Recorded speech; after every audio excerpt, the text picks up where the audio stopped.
Breaking today, Prince Harry and Meghan Markle finally agree to allow King Charles to see his grandchildren, Archie and Lili.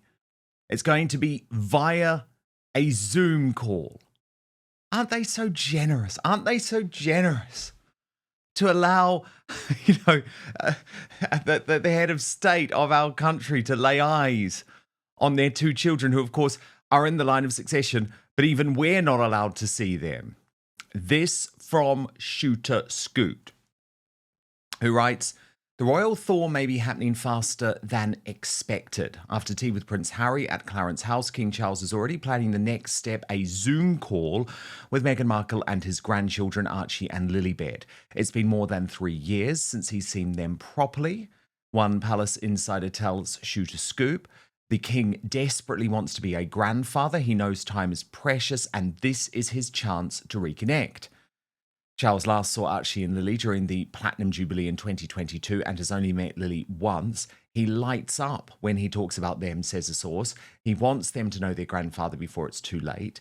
The Zoom has been set up with Harry directly, but Meghan's participation is uncertain. I mean, of course she'll be there. Whether she joins is up to her, says one aide. This is less about politics and more about family. Bottom line, Charles hopes a virtual reunion will lead to a real one and possibly even a Sussex return visit next year. Angela Levin, Prince Harry and Queen Camilla's biographer and our royal mastermind, joins me now. Angela, I mean, it's extraordinary to me that the king is prepared to play this game on their terms. And it's like, we're not going to let you see your grandchildren. We're not going to bring them to your country because of this ludicrous claim about security.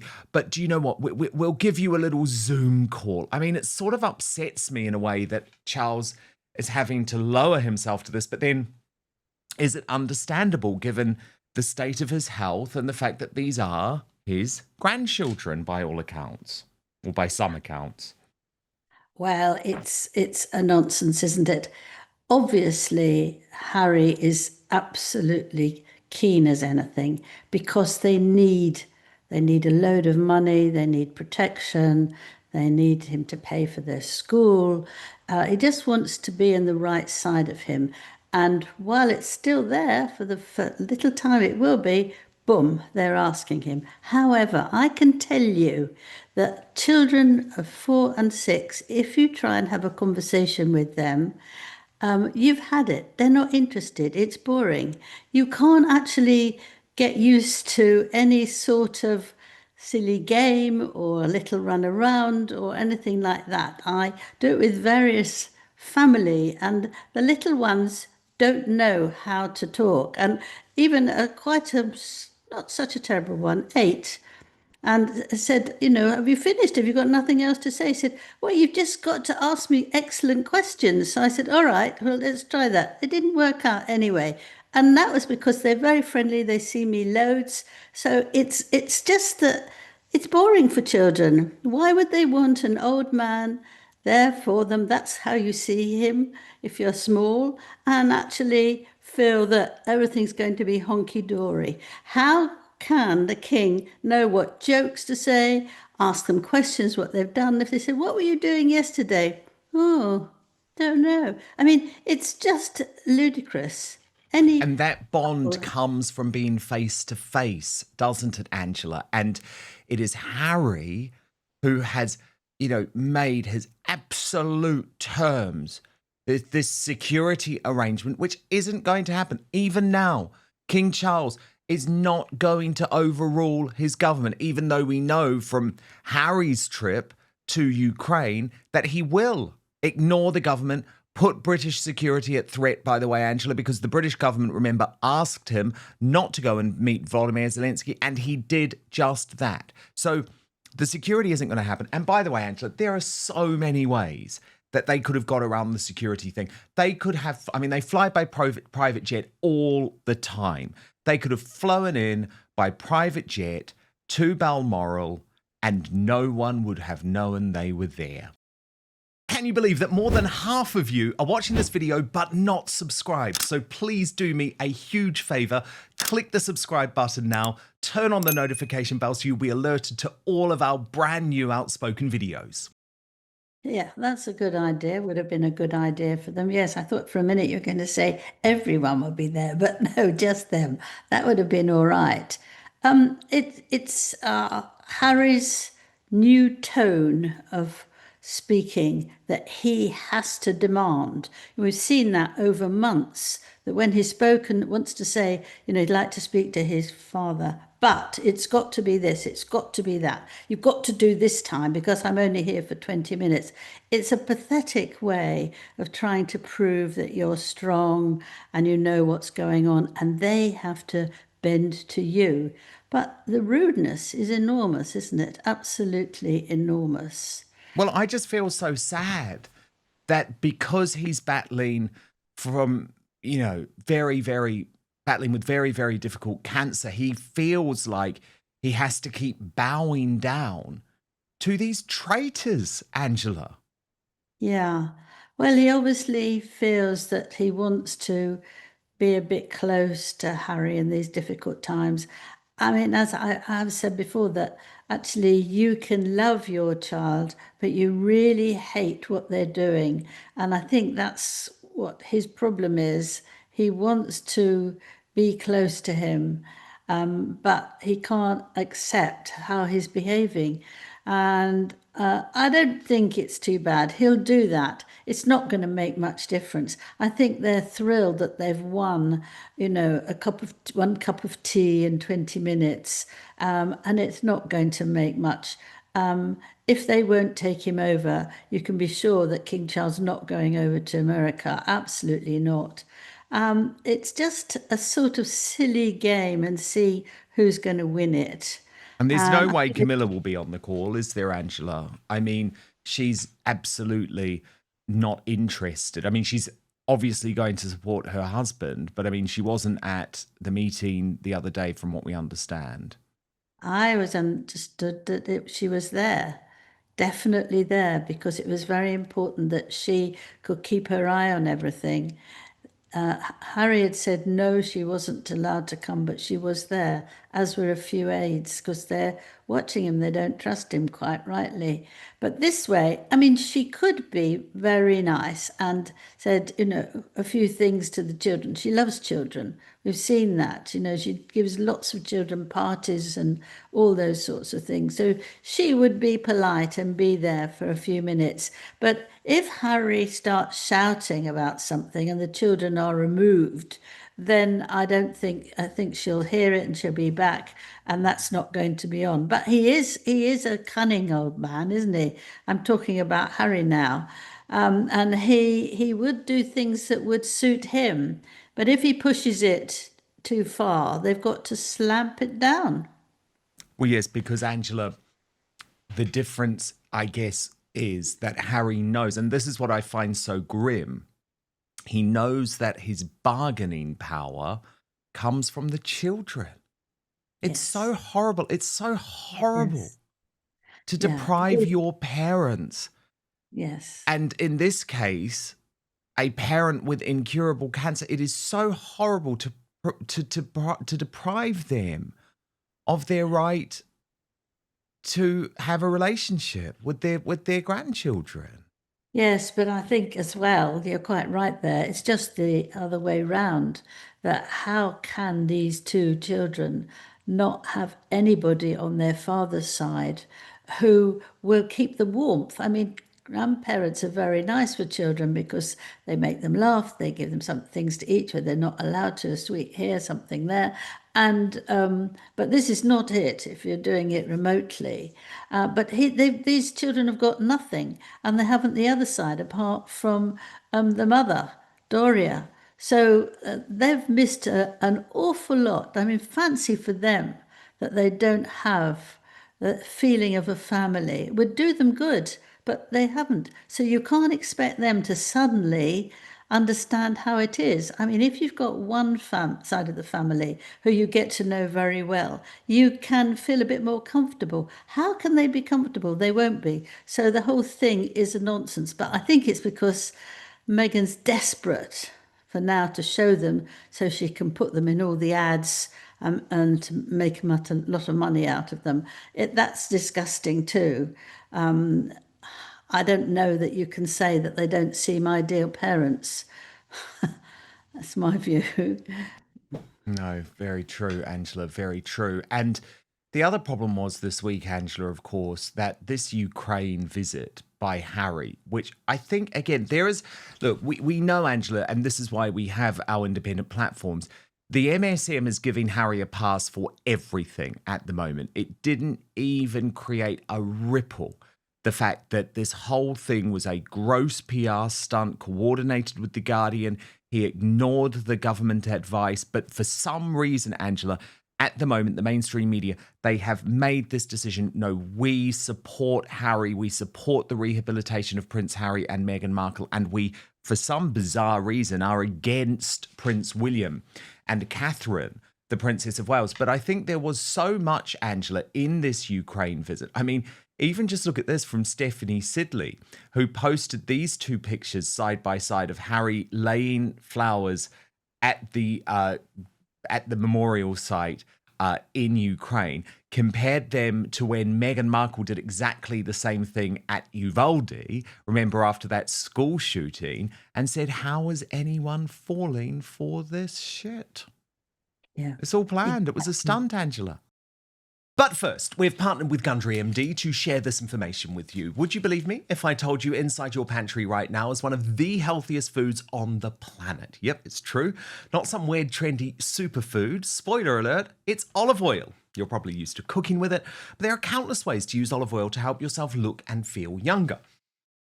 For example, olive oil is a natural way to help you achieve a more youthful appearance. Besides helping you look younger on the outside, it's a fantastic tool for your insides as well. According to Dr. Stephen Gundry, a famous cardiothoracic surgeon, nutrition expert, and health advocate, you should get as much high-quality olive oil into your daily routine as possible, whether it's taking a shot of it daily or keeping a bottle of it in your bathroom medicine cabinet. But what kind of olive oil is best for your health? Well, any olive oil can give you some benefits, but if you're looking to get the best results, it matters a lot which one you pick. The olive oil industry is huge. You can tell by the number of olive oil brands you see at the grocery store, and you can bet they're not all made with the consumer in mind, and many brands may even cut corners one way or another to increase profits. When Dr. Gundry came to this realization, he was appalled. But some olive oils are so powerful, it may only take a few tablespoons a week to see these incredible health benefits. So how can you tell between an olive oil that can be a health booster and which one isn't up to par? In an effort to answer that important question, Dr. Gundry has decided to take a stand and release his personal research and findings. The video has gone viral since its release, and it's important you see it so you can start benefiting immediately. You can watch the video right now by going to getolive1.com/outspoken or by clicking the link in the description box below. So that's getolive1.com/outspoken, or just click on the link in the description box below. People who have taken his advice have shared their results with him, saying the olive oil they bought after learning his simple rules has helped change their lives. So make sure you go to getolive1.com/outspoken or click on the link in the description box below this video. But now, back to the show. That's it. If you remember, Meghan had about 3 or 4 photographers who came, and she rushed there, and it was all about that, but she had to have all the photographers. And here it looks as if Harry has used the same sort of action to get loads of people taking photographs of him in the same way that he's bent down as Meghan, and maybe she told him, and actually think that that's going to show how caring he is and what a lot he can do. He does want something to do, but the other part of Invictus Games that's going to be the host 2 years ahead in the UK, they don't want him. They've told me they don't want him, and they don't want Meghan. They don't want them because they're taking away too much of the attention. There's Meghan standing there, speaking, giving speeches, telling everybody what to do, how to cope with difficulty. You know, you want to just say, shut up. That she goes in front of them in very, very short shorts, walking ahead as if she's, you know, somewhere from a sort of shop.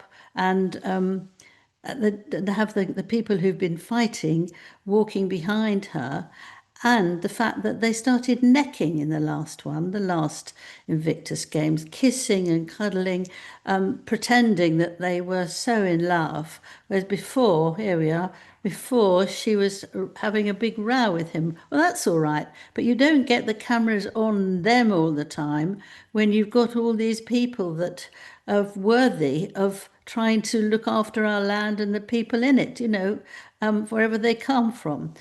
So, you know, that's why they don't want them. They absolutely, and of course, Meghan charges vast amount for clothes, vast amount for hotels, and vast amount for travelling. There we are. That's Kiss, and they they're running out of money. They're not a very big place where they can pour out loads of money for them. The thing is, it's a charity. They want the money going that way. And so I think he's trying desperately to do something somewhere else that will allow him to take Meghan, because she says she won't come to the one in the UK. But, you know, you can't believe anything she says.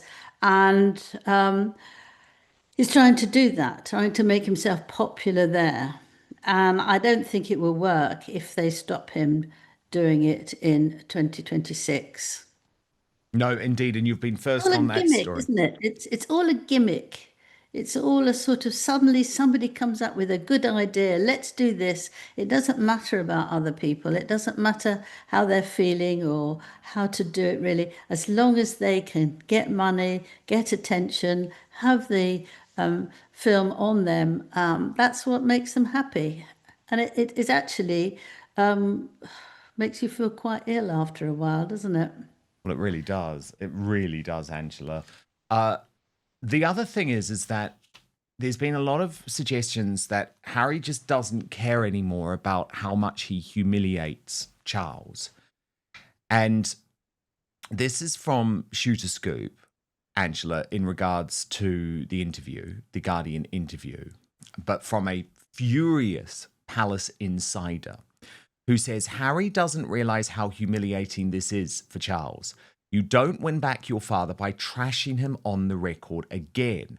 And then a senior royal source hisses, they say to Shooter Scoop, Harry's mouth is his biggest problem. Every time he speaks, it costs him another ounce of goodwill.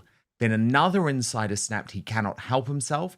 It's like an addiction. He craves the spotlight more than he craves his family. I mean, that's utterly damning. And courtiers say they're bracing for Harry to claim he was misquoted, but they aren't buying it. That excuse won't fly anymore, Palisade fumes. We know what he said, and so does the world. This is self-sabotage, pure and simple. And Shooter Scoop writes, bottom line, Harry insists he wants healing, but with every interview, he makes sure reconciliation slips further away. So it looks like there's quite a lot of anger, Angela, emanating out of the royal family. Good. It's bound to, actually, because they haven't got this amazing love between father and son. It's hard to deal with that, or mother and daughter, or mother and son. You know, there's something there that stays right from the beginning all the way through. But the staff aren't like that. They're dedicated to the king. They are so respectful. They work very hard. They don't get much salary, but they don't like him being wounded. And I think that's what it's all about, because the king is fine when he's out and about, talking to people, finding out about people. That's what he loves most. But if he's got a bad day or pain, or he's fed up with taking more tests and more examinations, and you know, it's very hard to deal with. You know, you talk to anybody who's got a cancer like that, or cancer at all, or a cancer that might come back, it's always there, sitting on your shoulder, making sure that you know what could come. So you haven't got so much energy, you haven't got so much patience, you haven't got so much zizz which you had before, but you're doing your best, your absolute best. Whereas Harry is not. Harry spots if there's a hole that he can actually dig into. He's just like that. He's not caring. We can see from what he's done and what he's said, he pretends it hasn't happened. All those terrible things to say they're trapped and all that. Now he wants to be trapped himself. Suddenly, being trapped as a member of the royal family is fine. It's good. It's what he wants. Can't wait. And yet before he's been so rude about that, about William and the king. So he's somebody who doesn't take anything back, doesn't apologize. I'm sure he hasn't apologized yet, actually. He's waiting for an apology for Meghan. What for? Nobody seems to guess. It's just that he thinks she had a very bad time and it's all because of the royal family. So sometime it's going to be like that. He's going to make a demand and be very aggressive. But we can see that people have said, just before they all fell in love with Harry again so recently, before that, a lot of journalists were complaining about Harry, that he's such a bully and that he's being so unfair and that he's not very nice at all. Do you remember that? I mean, Oh, of course. it's I mean, they've done a total 180, and this is the thing, and they think that we, expect to be stupid. What was and wipe interesting? out things straight Yeah, exactly, away. and just pretend it never happened, which I'm not going to do. What's interesting, though, Angela, is Tom Sykes, who is behind the Royalist Substack and the European editor-at-large for the Daily Beast, he did actually say that Prince Harry's new attack on his family was idiotic. This Ukraine interview was idiotic, according to him. And let me just take you through his reporting, because he's been quite sympathetic to Harry in a lot of ways. But he says, Prince Harry has just made what I consider to be the unbelievably stupid decision to double down on the scathing criticisms he made of his family in his memoir, Spare, and his Netflix show, Harry and Meghan, and has once again demanded accountability on the part of the royal family. Incredibly, the interview appears to have been given less than 24 hours after his father broke with his other son, William, and overwhelming public opinion in the UK, which must never be forgotten, and welcomed Harry to his London home for afternoon tea, breaking a 19-month estrangement. One ask from the king citing connection with the meeting was a period of silence on the issue of the family's interpersonal relations from Harry afterwards. Harry, who infuriated the king's aides in May when he told the BBC he didn't know how much longer his father had left to live, also seemed to hint again at the king being seriously ill, saying that over the coming year, the focus really has to be on my dad. For his own son to repay his father's politically expensive decision to start the process of rehabilitating him by undermining the optimistic narrative about his health will be seen by Prince William, who furiously sees his father as weak for letting Harry back in, and Charles's key aide Sir Clive Alderton as all the evidence they need that Harry simply cannot be trusted to keep his mouth shut. Any media trainer worth their salt would have advised Harry to deflect these questions, and his responses are likely to leave his PR team, who know that the remarks about the world's most famous family feud will completely overshadow not only the work he was doing in Ukraine with wounded soldiers, but also the great strides made in improving his image globally this week. Doubling down on the shocking allegations he has made about his family, which include telling Anderson Cooper that Camilla was prepared to leave bodies in the street in her quest to be queen, is beyond reckless. His lines about William physically attacking him at Nottingham College, about Kate encouraging him into a Nazi costume, and about Camilla sacrificing him on her PR altar are all still fresh in the public memory. In another own goal of quite epic proportions, Harry chose to reignite his feud with the UK press after enjoying several days of the warmest coverage he has ever seen, in recent years at least.